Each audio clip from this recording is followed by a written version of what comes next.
What's up, everyone? Welcome to this day in Philly sports history for September 6, 2024. I'm your host, Jim Montgomery.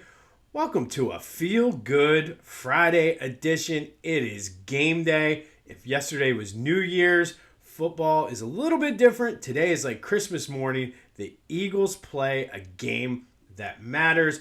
I talked a lot in the spring about how the feelings and just what opening day for baseball symbolizes. Eagles' first game always hits completely different. It's literally like Christmas morning for me. I'm pumped.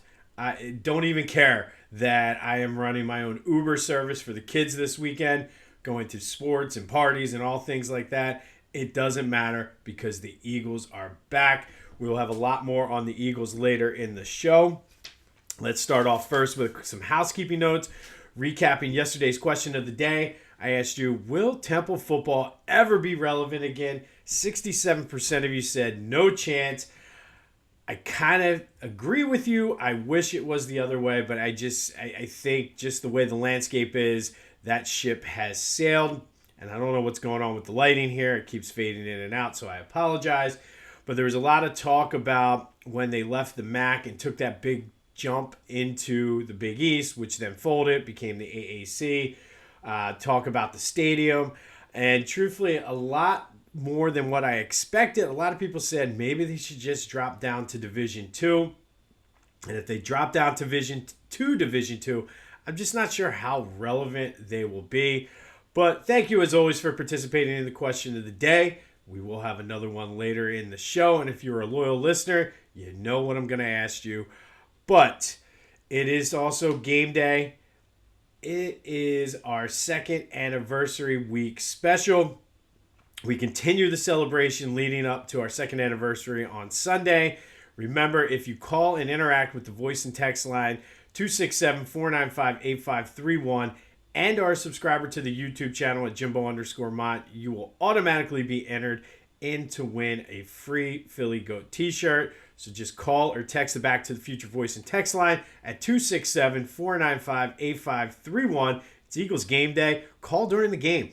All of that is fair game. Lots of opportunities for you to interact with the Back to the Future voice and text line. And then go over, subscribe to the YouTube channel at Jimbo_Mont, and you will be automatically entered for a Philly Goat t-shirt, all in honor of our second anniversary, which is Sunday. All right. And be sure to go to Philly Goat. They're doing a lot of great things over there. I mean, the t-shirts are awesome, but lots of charitable work. I mentioned the Hugh T. Douglas Memorial Fund. If you buy a Hugh Douglas shirt, that all of the 10% of the proceeds will go toward the Hugh T. Douglas Memorial Fund. They also do a lot of great work with the Darren Dalton Foundation. And we mentioned all summer the Battle Brothers, which is near and dear to John Kruk's heart. So go over there. Buy some shirts, support some charities, and be sure to use the promo code Jim Montgomery for 10% off of your order. Check out my boys over at the Clashing Conferences as well. There goes the lighting again. They're doing great things. New baseball podcast dropped today. I was on last week with them, had a lot of fun. And then the OGs are back. Check out the episode. I'm about halfway through. Got busy at work yesterday, so couldn't finish it. But plan on getting pumped up for the game, listening to the OGs at the NFC East Clashing Conferences. So that is available wherever you get your podcasts as well as on YouTube. All right, we will do the Eagles later. Go a little bit out of my original order. Let's start with the Phillies. And that was a very business-like, let's go down to Miami, take care of business, and that's exactly what they did. 5-2. Ranger went 5 scoreless innings, looked a lot better. Yes, it was a AAA team in Florida or Miami, but that's okay. This win was nothing spectacular, but it was exactly what they needed to do. I've seen them lose games like this in the past, so the fact they went down there, took care of business, scored enough runs, did not give up any runs, or didn't give up more runs, is exactly what they needed. Some news on that. Austin Hayes was placed on the 10-day disabled or IL with a kidney infection, so wish him well with that. Zach Wheeler's on the mound tonight, but will anybody be watching the Phillies tonight? My kids were asking me because I had the Phillies game on the TV and then I had the Ravens-Chiefs game on the laptop. I was like, kids, It'll all be switched tomorrow, and we'll likely be outside because it is a beautiful day. But Zach Wheeler is on the mound tonight, looking for the Phils to make it 6 in a row. And it's a good thing, too, because the Braves have been winning, the Mets have been winning. So they need to take advantage of this series here in Miami. But if the Phillies play a game in Miami and nobody watches, did they really have a game in Miami? Don't worry, I'll be watching on my laptop. But good news from a standings perspective. Braves and Mets. The Mets were off. Braves lost last night, so the lead in the NL East is 8 games. Milwaukee and the Dodgers were off, so they're up 3 games on Milwaukee. Currently tied with the Dodgers, which, because of the tiebreaker, technically the Phillies would get the number 1 seed. And again, I don't really care much about the 1 seed just because of you're going to catch a hot team at that point. But for the most part, the only team I'm that worried about playing is Arizona because for some reason they have the Phillies number. But we can start scoreboard watching, standing watches.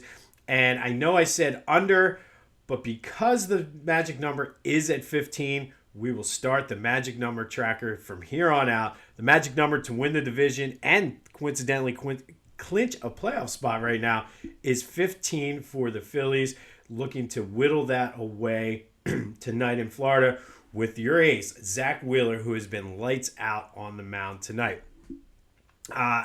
Some Sixers news, and I'm not sure if you've been following this or not, but it's an interesting story. The whole stadium debate ever since that report came out. Since then, Delaware has thrown its hat in the ring to try to lure the Sixers. Phil Murphy, the governor of New Jersey, is basically giving them, I don't know if he's giving, but probably at a discounted rate, land over in Camden to build the arena there. Doing that is an interesting choice and scenario for the Sixers because they would get all kinds of tax breaks from the state of New Jersey. Meanwhile, Mayor Parker has said the Sixers belong in the city, and it's one of the priorities of her administration to try to keep the Sixers in Philly. Personally, I don't see them leaving. I think having Delaware and New Jersey interested in taking the Sixers is exactly what the Sixers want. They're trying to build that downtown stadium on Market Street. So having other options obviously is going to help them in the negotiations with that. Personally, I don't see them leaving. And if they do, if they go to Delaware, that's a little bit of a hike.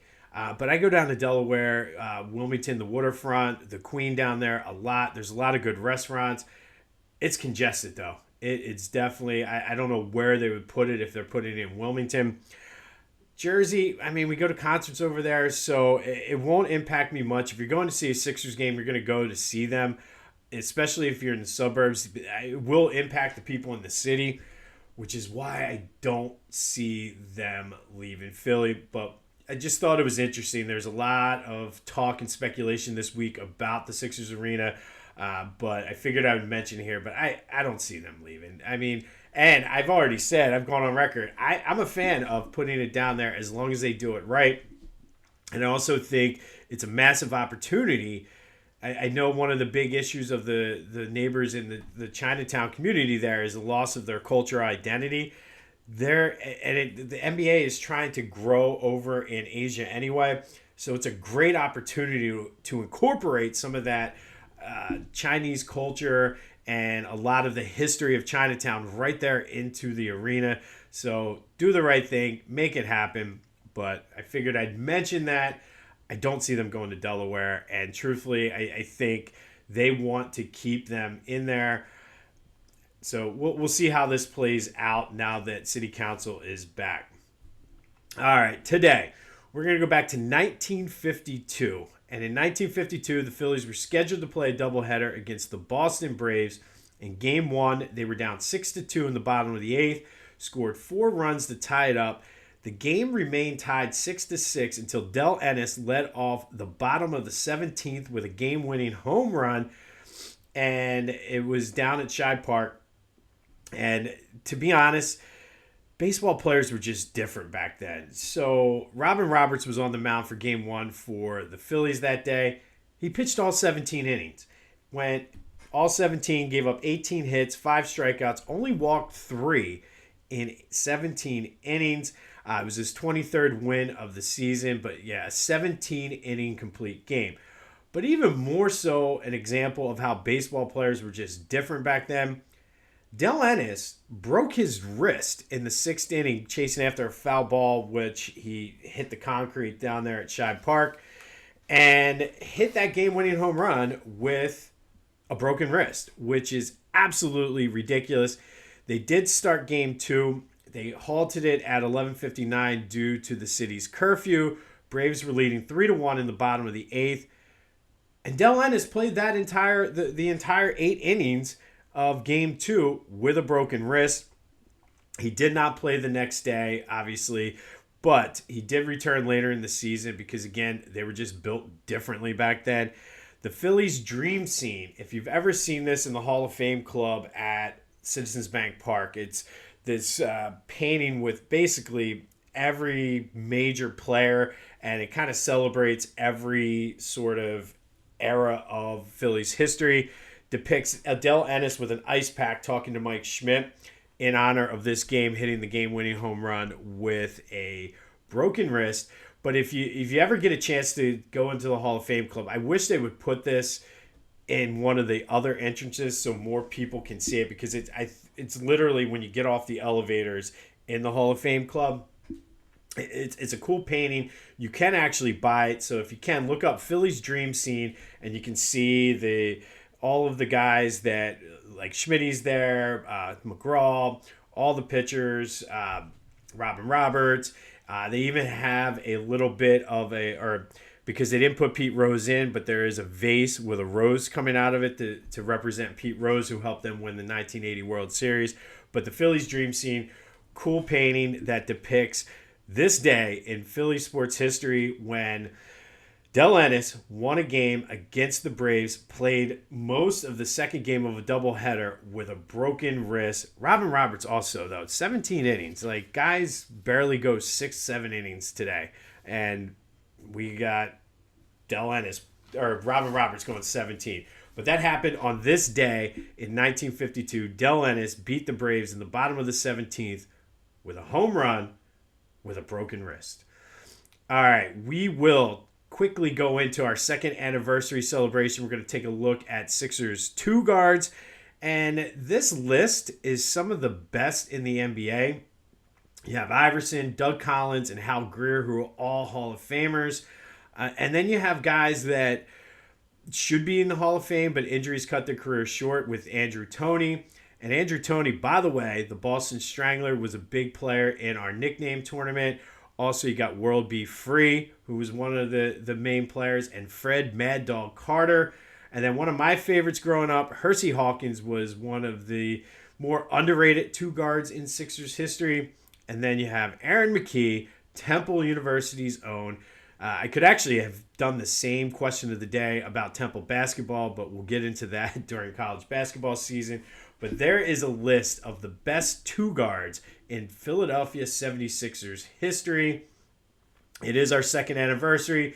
Be sure to interact with the Back to the Future voice and text line, 267-495-8531. That'll get you in. And then subscribe to the YouTube channel, Jimbo_Mont, to make sure you are eligible to win a free Philly Goat t-shirt. Be sure to also follow me on social media, Jimbo_Mont at Twitter and TikTok, at Philly Jimbo on Instagram.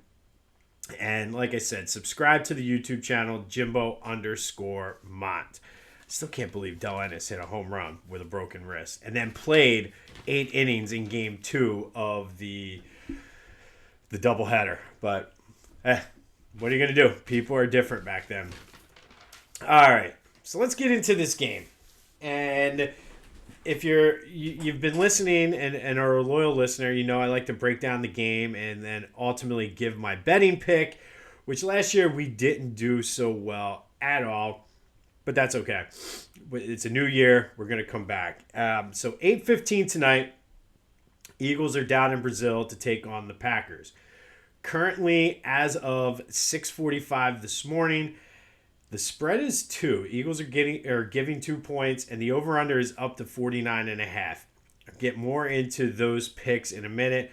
There's obviously a lot of questions going into the season. We spent most of the month of August talking about the questions. We did our 20 questions in 20 days.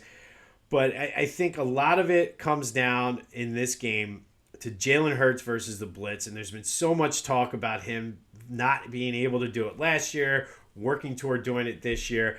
I think that is one of the big questions. Right guard is a big question mark. What is the Vic Fangio effect?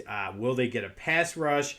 And then ultimately, how motivated are they to be down in Brazil? You heard Slay say earlier in the week that he didn't want his family down. He kind of pulled back that statement, and he apologized for it. And I'm sure that is the NFL or the Eagles saying, dude, we're trying to make some money down here. You can't be saying that.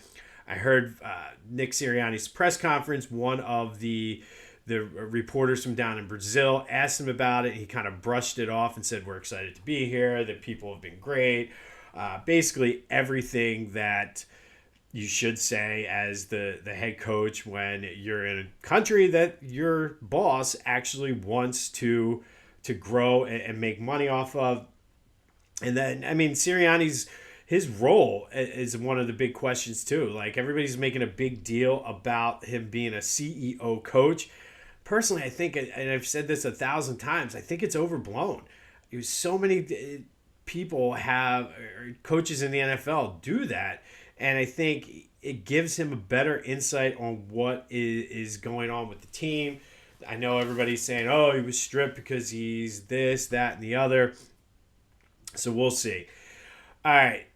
I'm fully expecting a slow start by this team this year. And I've said that. And we're going to get tested early and see really what this mindset makeup of this team really is going to be. If there is, I mean, if you look at the 2 Super Bowl runs, they got off to fast starts. And the outlier in that is last year they got off to a fast start, even though it wasn't a good-looking fast start. So I think the key to a deep run for them is a fast start, but I'm concerned that they're not going to get off to a good start. So we'll see. So I've narrowed it down. We got 3 keys to this game. I've already mentioned the first is how do they handle the blitz? The Packers are going to blitz them early and often, as well they should. And if they don't, that is piss poor coaching from the Packers. If they're not testing early and often Jalen Hurts, his ability to handle the blitz. Everyone is talking about how they've worked on it. We talked about Sirianni saying we're going to be tested. We're prepared for it. Tonight, it's time to show it. Let me see what you've worked on all offseason and how you're able to do it. I'm anxious to see what Kellen Moore has cooked up. I mean, I'm going to give him the benefit of the doubt for right now, knowing what he has on the team, what the past deficiencies were. I think ultimately, if the Packers don't, the Eagles are going to score a ton of points. However, I cannot see them not blitzing him early and often. All you need to do is just beat it a couple times, and you're going to be fine. And I think they have plenty of weapons in order to do that.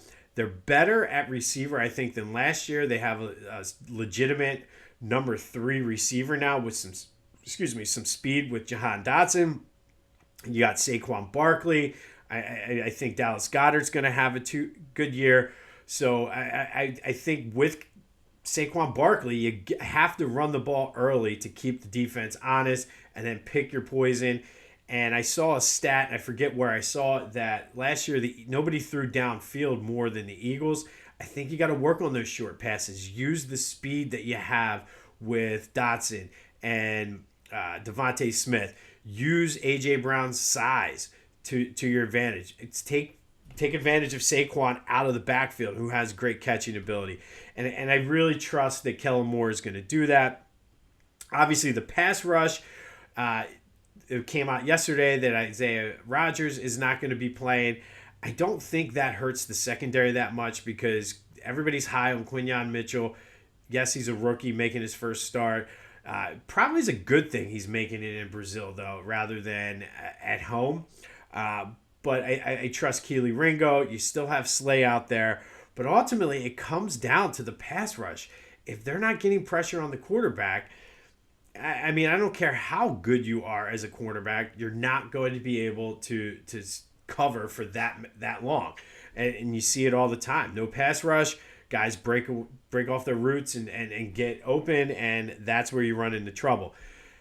The Packers can be exploited at right guard, though. They're in a very similar situation to the Eagles where it's a question mark for them. I think it's up to Jalen Carter and Jordan Davis to take advantage of that and eat up some blockers to let the outside rushers get in and pressure Jordan Love. Zach Bond and Nakobe Dean, they're question marks, but they're going to have to take advantage of it.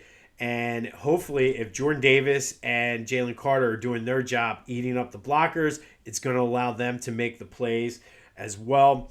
I'm looking forward to seeing how much time Trotter gets, but we'll see. And then the third key to the game is playing a clean game. Last year's opener was super, super sloppy. And I think that was like just indicative of the entire season.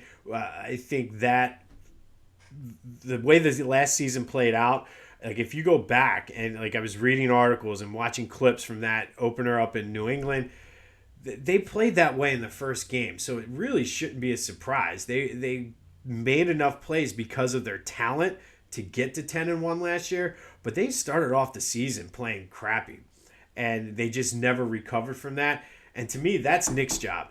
And now that he has nothing more to focus on but making sure that those little details were taken care of. They worked a lot on situational football in training camp. I think that's going to be a key to this game. No stupid penalties. Take care of the ball and just play clean. Like, don't take penalties on substitutions and things like that. So those are my keys to the game. Handling the blitz that the Packers should be throwing at them, getting a pass rush on Jordan Love, and just playing a clean game. And if there are any local car dealerships out there who want to sponsor this day in Philly sports history's key to the games, hit me up. I'm available. I would gladly take a sponsorship for that. But those, like I said, or there's a bank right down the street from me called the Key Bank. Key Bank, if you want to sponsor Keys to the Game, Key Bank Keys to the Game, it has a nice ring to it. Let me know. So it's time to make the pick. I basically just laid out to you what the Eagles need to do. Every fiber of my brain is saying the Packers are going to win this game. I'm fully expecting a slow start. I don't expect this team to go 4-0 or even 3-1. 2-2 would be a win in my book out of these first 4 games heading into the bye. Every fiber of my being is saying Packers win this game outright.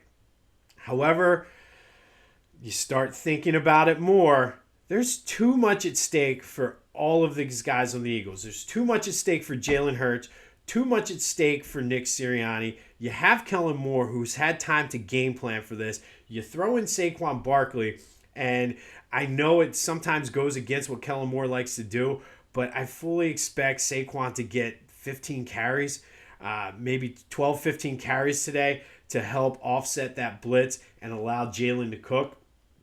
I think for the young guys on defense, you got Jordan Davis, who is in a make or break. Am I going to be a bust type situation?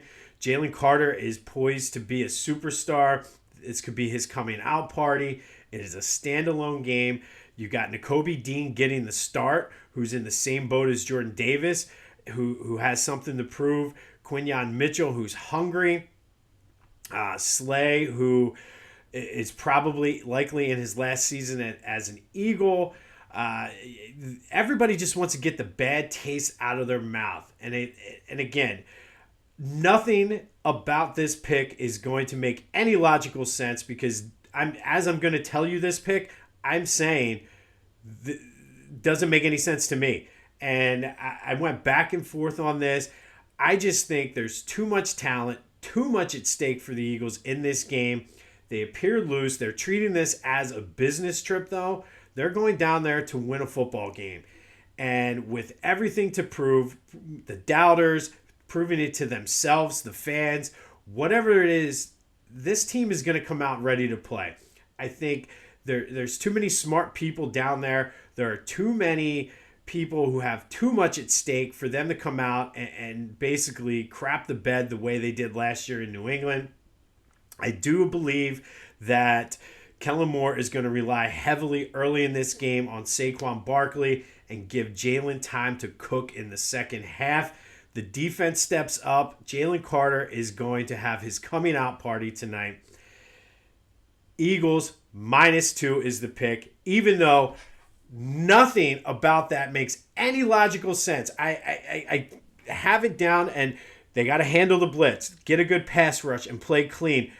Nothing says they've been able to do that. And maybe it's the PTSD in my brain from last year still coming through, but I just can't see them coming out flat. Not the way they finished last season, not the way that there is so much at stake for everyone on that team, because truthfully, half of the roster is playing for a job next year, starting with the head coach, the quarterback. I mean, there's ways to get out of that contract. So too much at stake. We're going Eagles -2. Maybe it's the Kool-Aid. Maybe it's the Christmas Day feeling clouding my judgment.